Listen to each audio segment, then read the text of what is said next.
श्रियकान्ताय कल्याणनिधये निधयेऽर्तिनाम् श्रीवेङ्कटनिवासाय श्रीनिवासाय मङ्गलम् लक्ष्मी सविभ्रमालोक सुभ्रूविभ्रमचक्षुषे चक्षुषे सर्वलोकानां वेङ्कटेशाय मङ्गलम्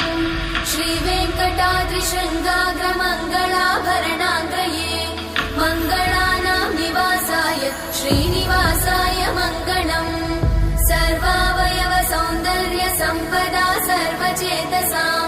सदा सम्मोहनायास्तु वेङ्कटेशाय मङ्गलम् नित्याय निरवध्याय सत्यानन्दचिदात्मने सर्वान्तरात्मने श्रीमद् वेङ्कटेशाय मङ्गलम् स्वतः सर्वविदे सर्वशक्तये सर्वशेषिने सुलभाय सुशीलाय वेङ्कटेशाय मङ्गलम्।